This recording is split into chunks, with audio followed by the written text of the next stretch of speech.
Everyone wants to live an inspired life, yet so many people search for happiness following the footsteps of peers and taking advice from people who have different values and outcomes to which they're searching. There are people born into wealth, graduated from the best universities in the world, and there are people who have none of that and yet are living extraordinary lives full of fulfillment and reward. The purpose of this podcast is to share insights and strategies that allow you to question the status quo and think freely, so you can design your life and be who you want to be. We get one life.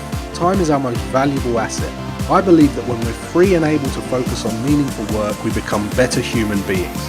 This is Always Free, and I'm your host, Jason Graystone. Welcome to the leading podcast for financial empowerment and wealth creation. Subscribe to this podcast so you don't miss an episode. You can connect with Jason on social media and subscribe to the Jason Graystone YouTube channel for weekly videos. Don't forget to also subscribe to the weekly newsletter to receive frequent educational content and action steps to help you design your life so you can be who you want to be. For news on all future events and updates, go to jasongraystone.com. Well, welcome back to the podcast, guys. I hope you had a great week so far. If you're listening to this for the first time, this is the number one podcast for financial empowerment and wealth creation. You're in a great place. And if you've just joined us for the first time ever, go back to number one. Start there.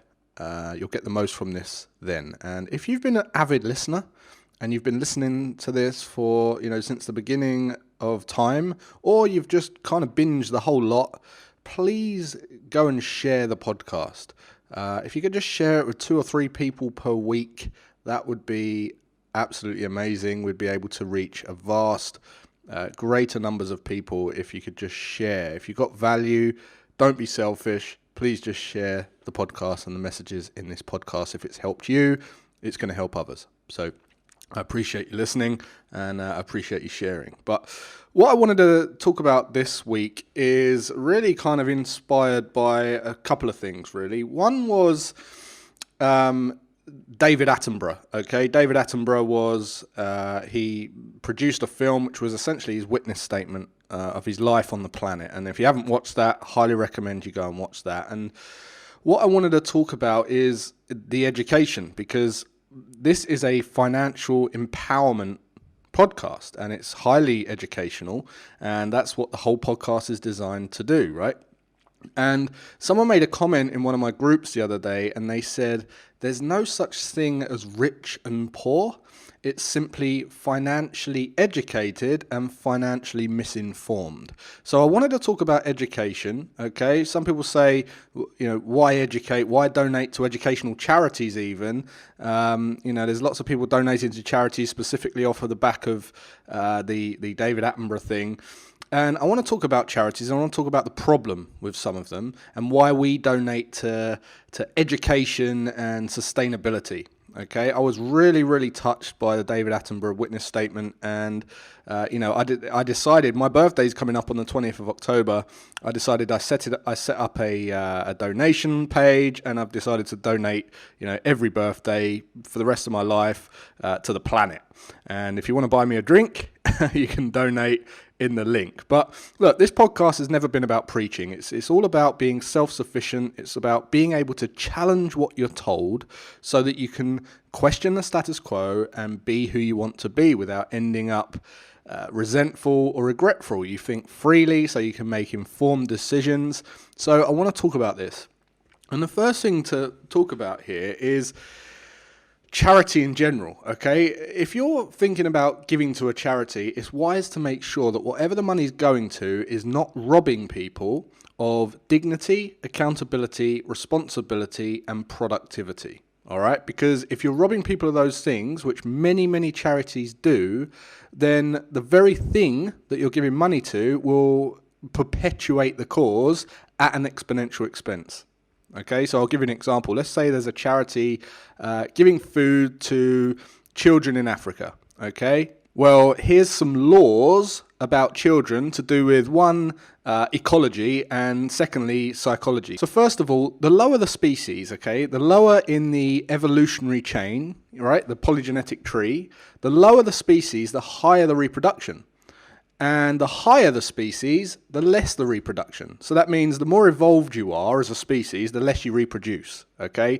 But the lower the species, like microbacteria, they multiply extremely fast. They turn over in minutes. But the higher species, like humans and certain mammals, they've got longer periods of, time of gestation, 9 months, 12 months, right, etc. And they produce only a few kids in their lifetime. Right? Now, a bacteria would be multiplied by the millions in a matter of an hour, say, but a human, to have a million kids, it would take millions of years to get that many kids, right? So the more evolved it is, the lesser the reproduction. The less evolved it is, the more reproduction. That's a basic law of genetics. But what we also know in social genetics is the same thing. In sociology, the lower the species of consciousness, the more they reproduce, and the higher species of consciousness, the less they reproduce. In other words, the more intelligent you are, the less kids you have. And that is a fact. The more intelligent cultures have less kids. The higher educated areas in the world have the least amount of kids, something like 1.8 kids on average. In fact, the more educated and evolved section of the population is slowing down and declining, which is important right now, right? But the increasing population is in the lower socioeconomic states and cities and poorer countries, right? The less educated are multiplying faster.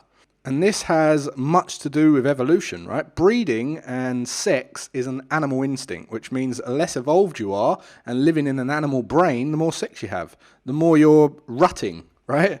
And the more evolved your brain, the less you need to think about sex. It's as simple as that. Napoleon Hill mentioned this in Think and Grow Rich when he talks about sexual transmutation, being able to put off animal instincts to think about a bigger picture.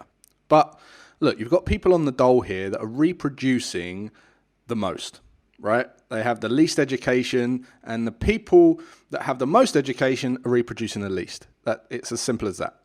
In China, for instance, right now, they're starting to get more educated and reproduce less than Japan, for instance. Now, what that means is if you give food to people that are not educated, there's another law, okay? And the other law is longevity.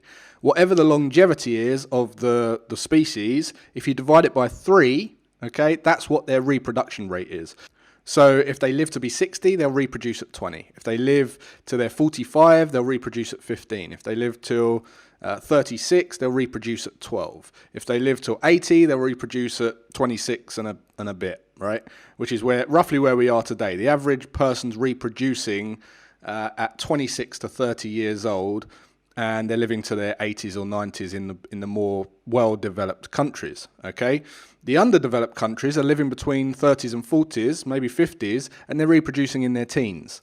Now, if you give to a cause where you're feeding people, okay, but you don't educate people, so they're uneducated and they don't last very long, in other words, okay, you need to know what the longevity is of that. Or otherwise, you'll feed them and they'll multiply faster and they'll just keep multiplying. And you'll actually have more mouths to feed and they'll grow at a faster rate. This is why you have to be careful with charities, because many charities who operate to feed people without educating them, for every £1,000 that you donate, only about £50 goes to the actual food. And the rest goes to building and running the charity organisations, because they're creating a beast. I heard a lady recently from one of those organisations in Africa, and she said that right now she had, 4 of the children that she's been feeding for 8 years, okay, since they were 4 years old, they're all pregnant. They're 12 years old and they're pregnant, which means that, they now don't want to get an education because they'll be focused on raising their kids. You might have wondered why Live Aid has been going since the 80s, and even though billions and billions and billions of dollars have been donated, the same problems exist. Well, this is why, because it's a slow process.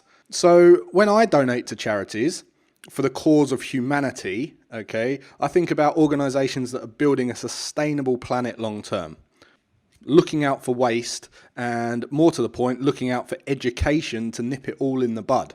So my take is, if you're going to invest in a charitable organisation that feeds people, for instance, make sure that the organisation is also combined with an educational organisation. And that way it increases the probability and the possibility of them not being robbed of dignity, accountability, responsibility and productivity.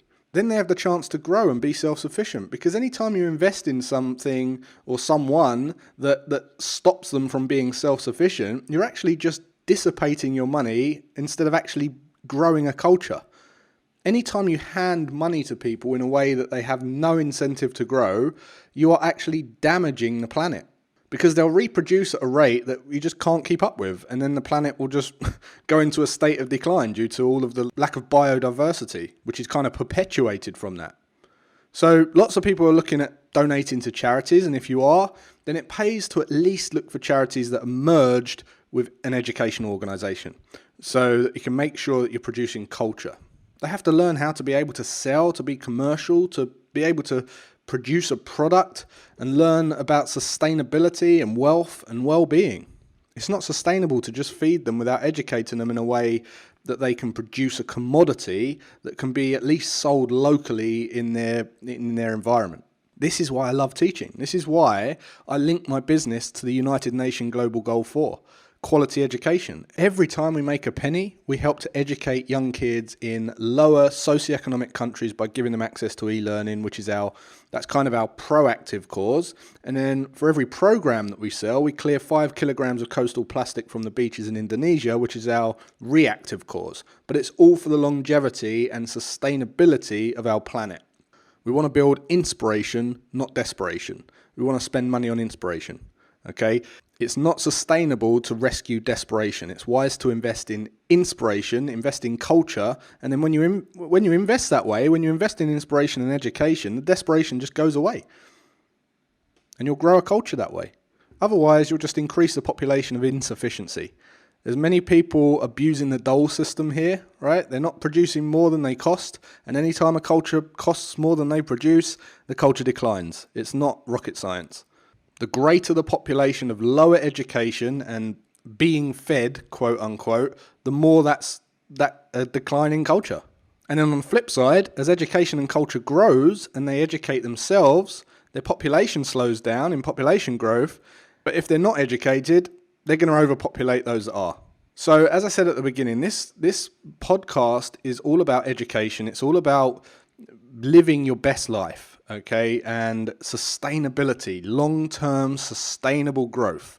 And I was really inspired by David Attenborough, so I thought I'd give my views on the topic, and I thought I'd answer some questions as to why I invest in education, how that nips it in the bud, and really giving you some kind of raw insights so that you can question where you're putting your money and, think long-term.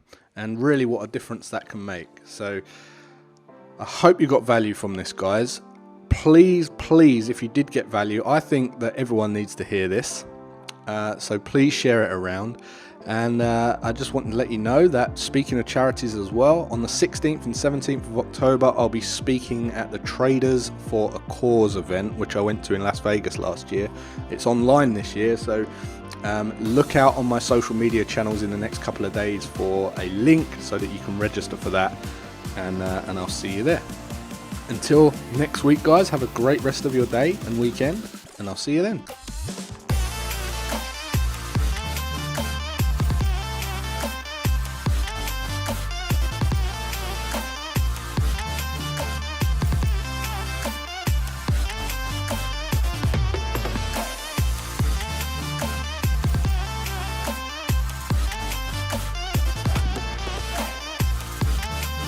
For news on all future events and updates, go to jasongraystone.com.